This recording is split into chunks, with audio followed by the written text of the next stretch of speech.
nikaona hadithi hii ya Ubay ibn Ka'ab niweke pembeni nami nijazie khutba yake.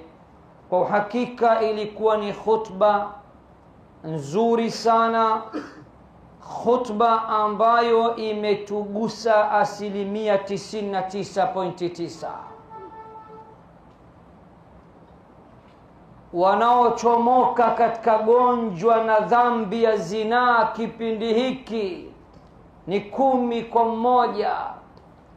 Si mashekhe, si maimamu, si maustadhi, si walimu wa madrasa, si maamuma wa kawaida, si watu wa kawaida, katika maeneo ambayo Iblis al-la'in ametupatia sisi ni katika engo na eneo la zina.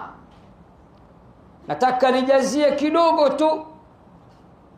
Al-Imam Shafi'i rahimahullahu ta'ala anasema katika diwani yake, yaqulu Shafi'i fi diwanihi. Al-Imam Shafi'i anatuambia katika kitabu chake maarufu kwa jina la Diwan al-Imami al-Shafi'i. Sikilizeni maneno mazito hayo na sichomoke mtu sawa jamani? Hata kama uko na haraka kidogo vumilia, huenda tukapata nusra mimi na wewe. Al-Imam Shafi'i anasema عفوا تعف نساؤكم في المحرم أو عفوا تعف نساؤكم في المحرم وتجنبوا ما لا يليق بمسلم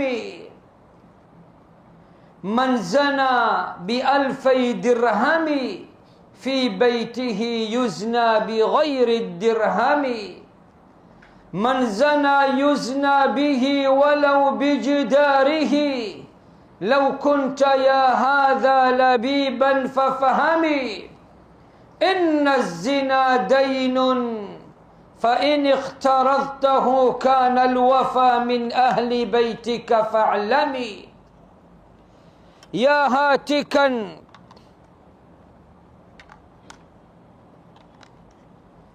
anasema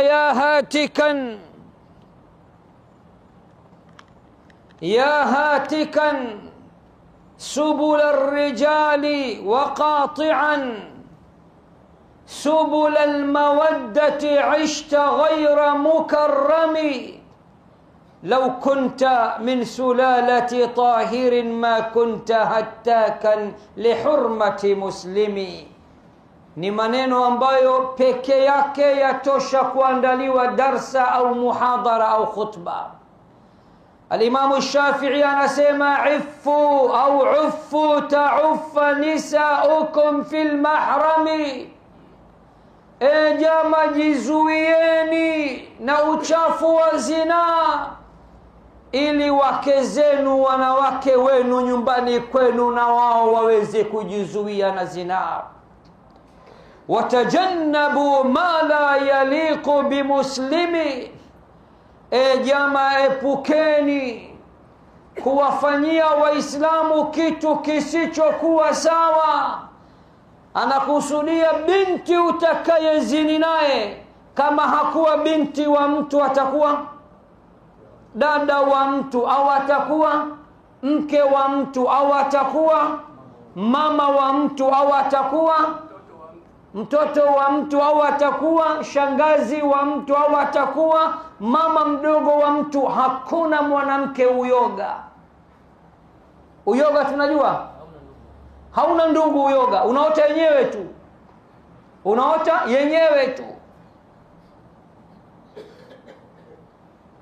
Anasema watajannabu ma la yaliqu bimuslimi, epukeni kuwafanyia waislamu kitu kisichokuwa sawa, maana yake kuwazinia mabinti zao na dada zao.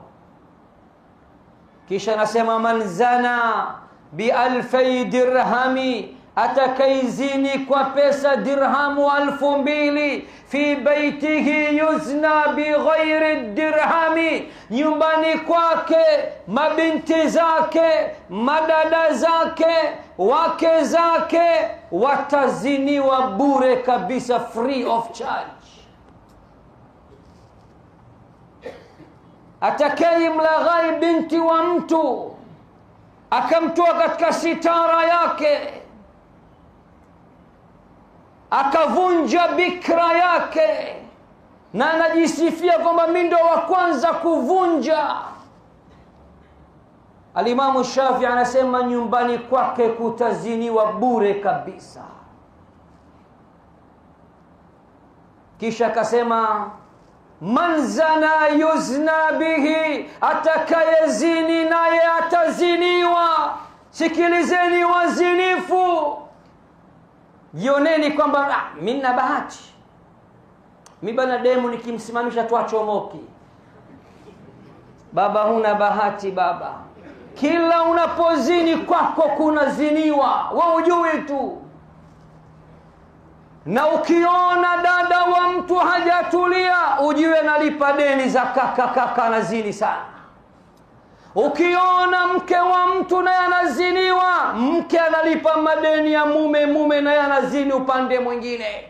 Ukiona mama mzazi wa mtu, astaghfirullah, mama yako pepo yako, naye anachomoka mchepuko, ujue usimlaumu mama, analipa madeni ya watoto wa kiume ambao mmezidi kukopa humo ndani. Man zana yuzna bihi, atakayezini na yataziniwa. Habari ndo hiyo. Kama ulikuwa huna uwe nayo leo. Kama ya kuuma, piga kufuli baba, acha kuzini. Sitara na salama nyumbani kwako kutapatikana. Lakini ukisema mbona dada zangu wako fresh, mimi sijawahi kusikia, wewe tujawahi kusikia. Alimamu Shafi'i anasema wanalipa madeni yako hao. Na hakuna deni ya ajabu, deni la ajabu duniani kama deni la zina. Unakopa wewe kisha hurejeshi wewe. Baba unarejeshewa na sister nyumbani, baba unarejeshewa tena mkeo, wewe hujui mkeo, mpaka umekuja kumfumania, ujue kashalipa madeni mengi sana ya kwako mke wako. Hakuna deni la ajabu ndugu zangu kama deni la zina. Wakopa wewe na mrejeshaji apatikana wapi? Apatikana nyumbani kwako. Na hakuna mtu mwenye uchungu mkali na dada zake kama wazinifu, kwa taarifa yako Sheikh Yasin. Yeye bingwa kuingiza kuna laini watoto wa watu. Sio amkute nyumbani kwake kuna kidume kaje, wewe na unafuta nini hapa? Vipi? Unamtaka nini dadangu? Kashakunja ngumi mkononi. Wanakwenda wakali wazinifu, lakini ukali wao kwa kusaidii shekhe. Deni la zina lazima lilipwe, na anayelipa ni nani? Nyumbani kwako, familia yako. Kama ya kuuma, basi ni wajibu wako uache kuzini.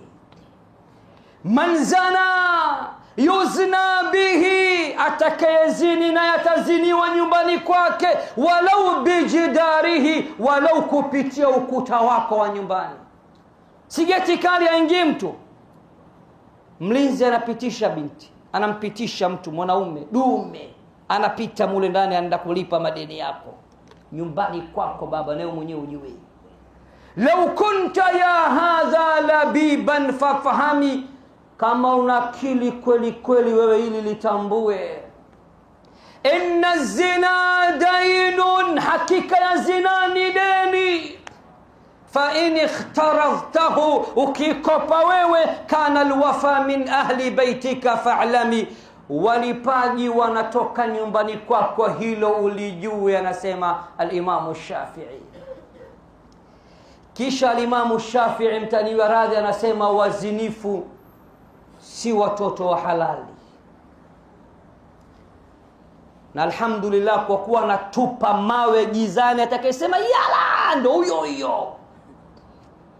Al-Imamu Shafi'i anasema lau kunta min sulalati tahirin, lau wewe ungetokana na kizazi safi tukufu takatifu, lau wewe ungetokana na ndoa, ma kunta hatta kalli hurmati muslimi, usingevunja heshima za Waislamu. Kwa hiyo Imam Shafi anasema ukimwona mtu anavunja heshima za Waislamu, ama kuwatukana, kuwachafua au kuwaharibia mabinti zao, asili yake hakutokana na kizazi chema, kizazi safi, yeye mwenyewe goli la kona. Haya maneno ya Imam Shafi'i, naomba mniwe radhi sije kusema tumetukanwa. Atakayesema akatukanwa basi ndo atakuwa mzinifu mwenyewe, maana mimi sijamtaja mtu. Waislamu, Bwana Mtume sallallahu alayhi wasallam siku moja ameulizwa, je, Muislamu anaweza kuzini? Akasema hawezi kuzini. Kuna hadithi wanaitumia baadhi ya watu, je, Muislamu anaweza kuzini? Akasema naam, anaweza. Je, anaweza kusema anaweza kuiba? Akasema naam, anaweza. Je, anaweza kusema uongo? Akasema hawezi. Hadithi hii wanawachuoni wengi wameikataa. Hadithi sahihi ni hii inayosema hivi: wala yazni zani hina yazni wa huwa mu'min, wala hazini mwenye kuzini pale anapozini hali ya kuwa ni nani? Ni mu'min. Ukishavua tungo zako ukasaula baba, unataka kufanya vitu vyako vya kumkera Allah jalla fi ula, kama ulivyovua nguo zako, imani yako nayo imevuliwa. Mzinifu huvuliwa imani kama vile mtu anavyovua kanzu kichwani mwake. Na kwa taarifa yako, zina ni dhambi ya 3 kwa ukubwa, na hakuna ajuaye idadi ya madhambi mbele ya Allah. Madhambi hayana limit, hayana mpaka. Dhambi ya kwanza kabisa, nambari 1 kwa ukubwa, dhambi gani? Shirki. Dhambi ya pili kwa ukubwa, dhambi gani? Kuua. Dhambi ya 3 zina baba. Yani wewe unafanya kosa la 3, wewe ni top 3 kwa ufedhuli, wafanya dhambi ya 3 kwa ukubwa. Walidhalika mtume wetu Muhammad sallallahu alayhi wasallam alipoulizwa siku moja, ayu dhambi a'zamu inda Allah, dhambi gani mbele ya Allah ni nzito kabisa? Akasema nini? Antaj'ala lillahi niddan wa huwa khalaqaka, ni kumjalia Allah mfano, ni kumjalia Allah mwenza, ni kumjalia Allah mshirika, ili hali amekuumba peke yake. Qila thumma ay, kisha kaulizwa dhambi ya pili kwa ukubwa ni dhambi gani? Akasema antaqtula waladaka khashyata an yat'ama ma'aka, ni kumuua mtoto wako mchanga kwa kuhofia maisha. Akaulizwa dhambi ya 3, akasema antuzania, na katika riwaya nyingine antaznia bihilyati jarika, kuzini na mke wa jirani yako. Vijana leo mnachukua mizigo, wenyewe mnaita mzigo na mimi nasema ni mzigo kweli, kwa sababu mzigo wake siku ya kiyama ni mzito mno. Wewe ita duniani mzigo, na mimi nakwambia akhera ni mzigo, utavunja uti wako wa mgongo kwa uzito mzigo huo. Bwana Mtume anasema li an yazni ar-rajulu bi'10 niswatin, mtu kuzini na wanawake 10, aisaru alayhi, hilo ni jepesi kwake, min an yazni bihilyati jarihi, kuliko kuzini na mke wa jirani yake. Na wenyewe mnasema mke wa mtu baba ndo mzuri, ana gharama baba. Ana gharama kweli kweli baba. Kwa taarifa yako, katika musnad ya Imam Ahmad Bwana Mtume anasema ni mtu kuzini na wanawake 10 ni ahweni kuliko kuzini na mke wa mtu. Na Mtume anaulizwa dhambi ya kwanza kwa ukubwa akasema shirki. Akaulizwa dhambi ya pili kwa ukubwa akasema kuua watoto wako wachanga kwa kuhofia maisha. Akaulizwa dhambi ya tatu akasema kuzini na mke wa mtu. Wao unasema hana gharama, wala umgharamikiwe tena, wanajua kufanyaje kutunza. Sisi wake wa mabosi, mama bosi hawana time na wake zao. Bibi anataka vitu, wewe mpe tu vitu, utapewa vitu siku ya kiyama, balaa siku ya kiyama kwako. Kijana ametoa hadithi ya bwana Mtume Muhammad katika Musnad ya Imam Ahmad. Bwana Mtume anasema usiku wa jana nimefuatwa na Jibril na Mikail, malaika wawili wamenishika mkono wa kulia na kushoto. Ndoto ya Mtume Muhammad. Na Mtume Muhammad haoti ndoto ya uongo kama yako na yangu. Siji jana usiku umeota una helikopta, asubuhi kiamka tabaskeli una. Hizo hakuna hizo kwa Mtume Muhammad sallallahu alayhi wasallam. Shaitan hawezi kumkurubia Mtume Muhammad usingizini. Anasema atani atiyan, walinijia watu wawili. Katika riwaya nyingine ni Jibril na Mikail, wamenishika mikono, twende tukuonyeshe watu wanaoadhibiwa, kundi la watu. Kafikishwa pahala kuna kundi la watu limekusanywa katika tanuri ya moto. Wanawake na wanaume wako uchi wa nyama kama walivyokuwa wakifanyana uchi wa nyama. Wamejazwa baba katika tanuri ya moto. Riwaya moja inasema chini ni kunene kama chupa ya soda na juu ni kwembamba. Na riwaya nyingine inasema chini ni kwembamba, juu ni kunene. Kisha wanaletewa lahab,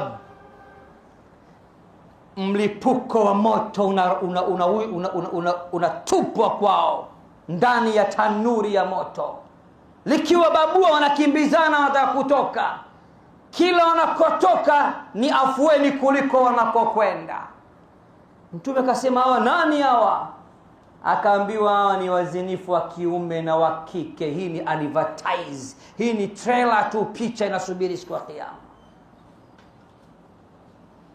Ndugu yangu, ni starehe ya muda mfupi tu, ni starehe ya muda mfupi, lakini ujue umemghadhibisha Allah jalla fi ula. Mimi naomba sitoke mtu kwa ajili ya Allah na mtume wake.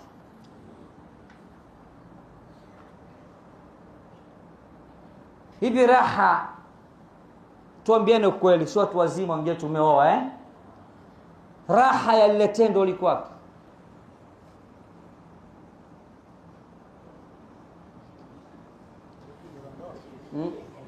Lile tendo lile kileleni ukishafika mlima wa Kilimanjaro umetapika babangu kuishi na hii mambo yameisha, si ndio? Sekunde tu, ni starehe ya sekunde chache, lakini dhambi zimejazana huko mbinguni. Baba wewe ni top 3, mzinifu ni top 3. Ni dhambi ya tatu kwa ukubwa mtu unafanya na unamghadhibisha Allah jalla fi ula. Ndugu zangu, walidhalika Allah subhanahu wa ta'ala alipoiharamisha zina katika suratul Isra hakusema msizini, kasema nini? Msizini. Hebu sikizeni aya. Allah anasema wala taqrabu zina, wala msikurubie, msikaribie zina. Kukaribia maana yake nini? Si ndio hivyo? Macho mnafanyaga hivi, si ndio hivyo? Ndio kukurubia huko. Ujambo mrembo, si jambo. Mwanaume mwenzio unakula jiwe umsalimii mkikutana, lakini wanawake kazi kutolea salamu. Ndio kukurubia huko. Na wazinifu shekhe wanaweza kutongoza kwa kutabasamu tu, ni maticha. Ni maticha. Mmekaa sehemu, hamjui kinachoendelea, mabinti wapo wanakonyezana tu, washajiwana tayari, wewe hujui, wataalamu wao, lakini kuna adhabu ya kitaalamu inawasubiri huko akhera. Wala taqrabu zina, wala msikaribie zina. Kukaribia kukoje? Kutongoza, umependeza, mkeo hujawahi kumwambia umependeza. Kwa taarifa, sie tuliokuwa tuna wake ndio hatari kuliko mabachela, unaambiwa sasa hivi. Wataalamu wa takwimu za ukimwi wakisema waathirika asilimia kubwa ni wanawandoa, tunakasirikaga. Uislamu unazalilishwa, kwani Muislamu peke yake ndo kaoa? Hata wasiokuwa Waislamu sio wanasemaga nao umeoa. Lakini tathmini yaonyesha hivyo. Wanawandoa, shekhi, mtu akiingia kwenye ndoa ndo kafunguliwa, afadhali alivyokuwa bachela. Sijui kwa sababu kaonja asali na ndio maana anakuwa moto, kila mwanamke anamtaka yeye. Ndugu yangu, anasema mshairi kwa kumalizia, sababu za zina, sababu zinazopelekea watu kukurubia zina ni kama ifuatavyo. Nadhratun.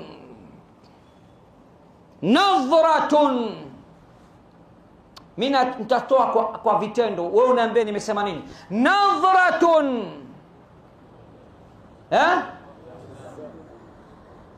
jicho. Unaweza kuniambia kwa ni shehe kipofu atamani? Matamanio ya kipofu si sawa na yako na yangu. Sisi macho na dunia yenyewe. Sasa hivi unaona mabinti wa sasa hivi wote maboflo, mkate wa boflo. Vijana wote wa sasa hivi akiambiwa hapa asimame mtu hapa na kitu kutoka Kongo, baba hii ni kama nani wa umeme, unaongeza vitu, hakuna kulala, hii unakesha siku 2 nzima. Vijana wote wanataka kukesha, sio itikafu kwa ajili ya Allah, kukesha kwa mambo yale. Wote mtakaa foleni, mtanunua dawa zile hapa, hata kama una ugonjwa. Kuna siku nilibishana na mtu nikamwambia hivi, wanaume wote wananunua nguvu, dawa za nguvu za kiume, wana udhaifu wa nguvu ya kiume au tamaa? Akanambia wana udhaifu. Naambia hapana, tamaa pia inachangia. Wala wafanya biashara atakwambia baba, hiyo ulali masaa 8, na wewe unakubali masaa 8, utakufa. Masaa 8 baba utakesha, yani kukesha masaa, hata ni sali moja kwa ajili ya Allah, 9 mpaka 10 au 11 alfajiri kwa ajili ya kusoma Qur'an hujawahi. Wewe kukesha mpaka masaa 8 huko. Ananunua mtu dawa na ni mzima shekhe. Nadhratun, kitu cha kwanza nini? Kutazama. Umeshatizama, na ndio maana sheria inasema nadhratul ula laka wa thaniyatu alayka. Kutazama mara ya kwanza si dhambi, kwa vile huwezi kutembea kama robot, sio? Utatembea unageuka, umegeuka bahati mbaya umeona mtu, si ndio bwana? Sheikh kasema kitu, vijana wanajua na wenyewe kitu, na wakisema kitu au wakisema chombo hawana maana kukidogesha, wanakikuza kitu hicho, chombo hicho. Mkewe hajawahi kumuita chombo. Kwa hiyo niseme kama alivyosema kijana, kaona kitu. Kawaida ukiona si lazima ugeuke, si unaendelea. Sasa Ibilisi pana kwambia baba hujaona kitu wewe, geuka baba, mtoto. Ndio naanza sasa. Sasa pale ukigeuka mara ya pili ile, ndio kila sekunde ni dhambi. Soma suratul Nur aya nambari 30, Allah anasemaje? Qul lil mu'minina yaghuddu min absarihim wa yahfadhu furujahum dhalika azka lahum. Waambie waumini wa kiume, mkono juu. Waumini wa kiume hawa, mashaallah. Allah anasema waambie waumini wa kiume yaghuddu min absarihim, wainamishe macho yao. Wakati gani? Wanapoona kitu. Wanapoona hivyo vitu. Anasema Allah, wainamishe macho, wayahfadhu furujahum, na wahifadhi nini? Tupu zao. Utupu, ndugu zangu, unastushwa na macho. Yule bwana wakati mwingine hana habari, ni macho ndio yanambusti.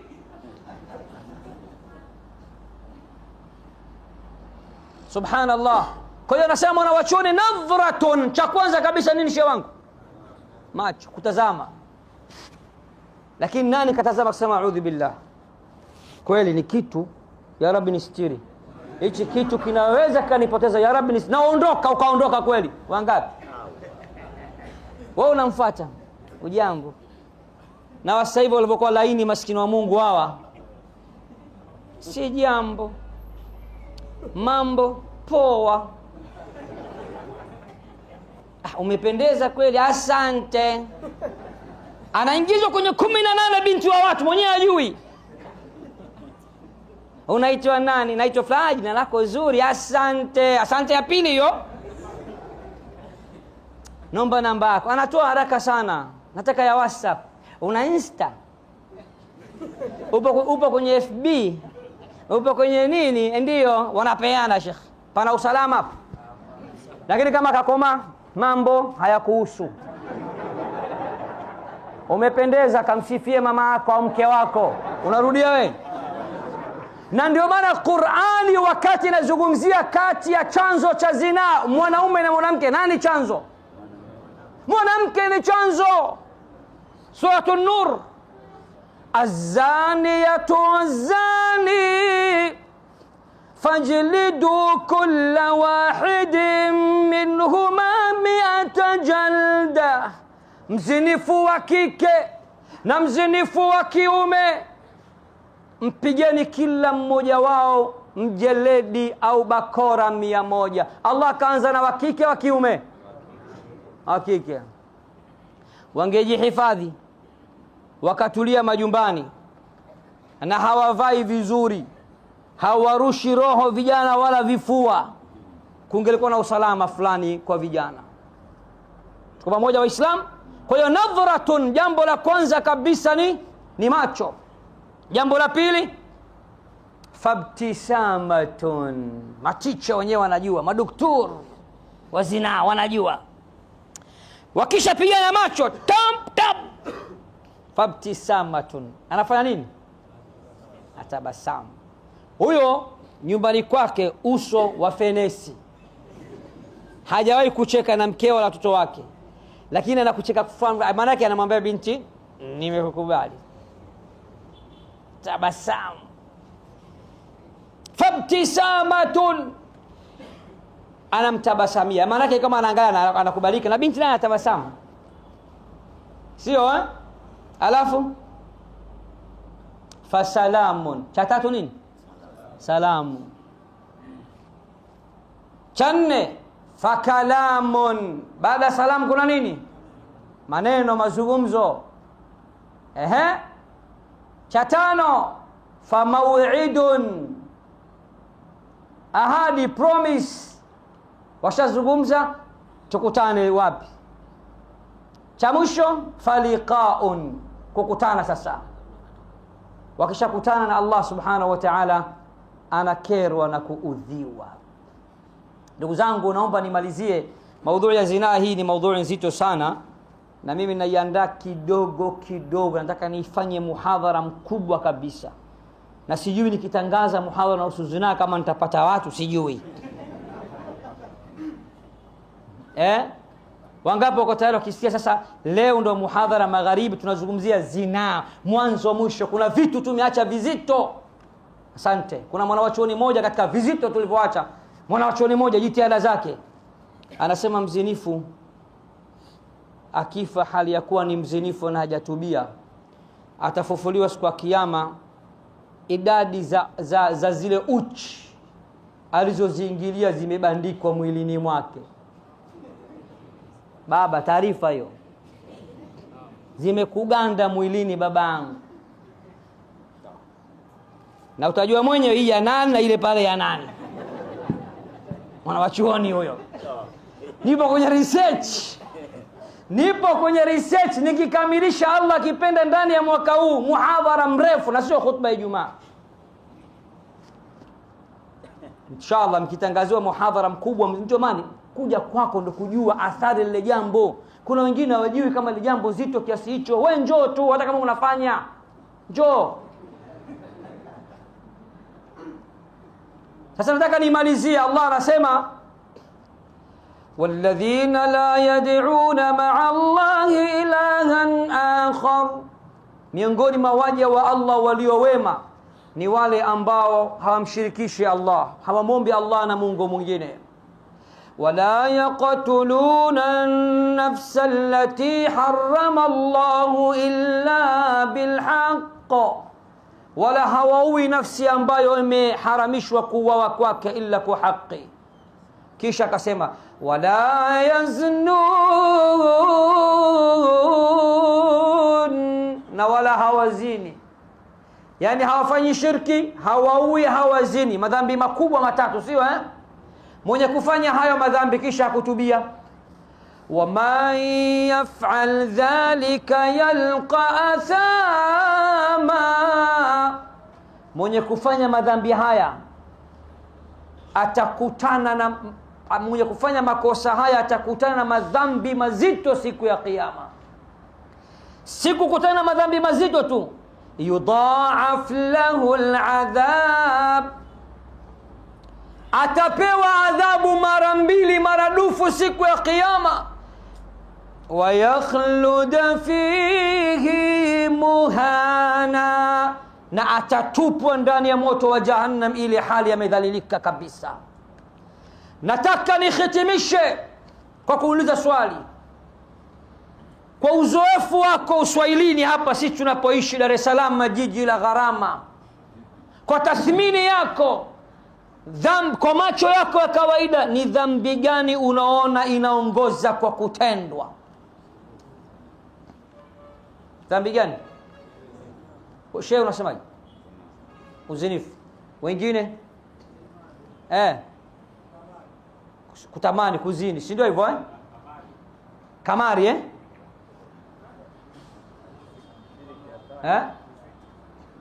hivi zina na shirki.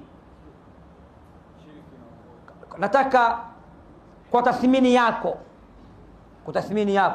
inawezekana mtani kwako hujai kumwona mtu kavaa irizi, hujai kumwona mtu anawanga, hujai kumwona mtu kaenda kwa mganga, lakini unakutana na boyfriend na girlfriend. Dalili ya nini hiyo? Bila aibu. Bibi yangu, bwana wangu. Zamani ilikuwa bibi na bwana, siku hizi demu. Sio hivyo demu wake na fulani. Na wewe Muislamu unaswali hata na shem vipi?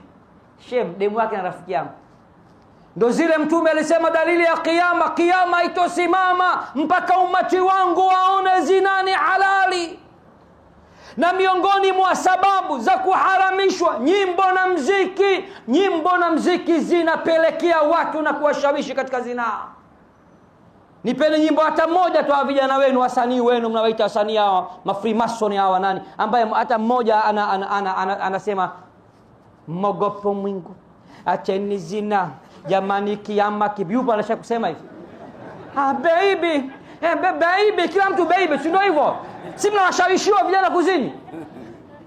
Miongoni mwa sababu za muziki na nyimbo kuwa haramu vinapelekea zinaa. Antajia hata mmoja, Bongo Flava, wasanii wenu mnawafagilia hao ambao wakija hapa leo Temeke, Mombe Yanga yote inajaa vijana wa Kiislamu. Anataka muone fulani live. Nani anaweza kuniambia hizo nyimbo hata mmoja ambaye anasema muogopeni Mungu kuna kufa? Hata mmoja. Au inaelekeza kwa ucha Mungu? Miaka ya nyuma kuna siku nilikaa pahala, tukawa yuko na mgeni wangu tunakula sehemu kwenye hoteli, kawashwa muziki. Punguza kwenye TV, punguza.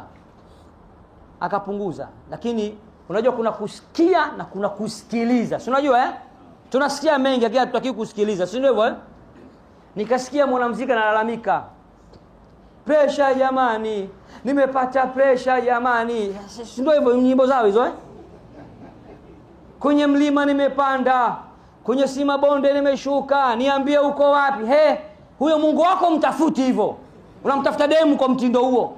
Unahangaika naye kwenye mlima umepanda, kwenye mabonde umeshuka, anga umekata, na kutafuta baby uko wapi? Mtaacha kuzini? Wasanii wa Bongo Flava wa Tanzania na maactor na maactress 99.9 wazinifu. Uongo kweli? Unaweza kuuliza shehe, umejiwaje shehe? Wanajiproud na watoto nje ya ndoa. Au amonaji? Mtu hana aibu anafanya 40 ya mtoto wake. Anifanya Muislamu anafanya 40 ya mtoto nje ya ndoa. Mtoto hakuhusu baba, ni wa yule mwanamke uliomzalisha. Hakika wanafanya. Hakika ya mtoto. Hakika ya mtoto. Hakika gani? Hata mtoto mwenyewe sio kwako huyo kidini. Waislamu turudi kwa Allah. Swali langu la pili na namaliza. Mzee wangu naomba unijibu kabla hujanyanyuka. Humu msikitini waswaliji wa swala 5, asilimia ngapi tunachomoka kwenye zina? Kwa tathmini yako unaonekana mtu mzima wewe. Na una swali mashaallah. Mzee anasema sisi wa swala 5 wenyewe tu asilimia 4 au mpaka 5 tunapona. 95 tunaswali 5 salawati kama kawa. Asante mzee wangu. Vijana mnasemaje? Haya, swali la kizushi la mwisho. Kuna bikra wa kiume humu ndani? Allahumma ij'al jam'ana hadha jam'an marhuman waj'al tafarruqa min ba'di tafarruqan ma'sum.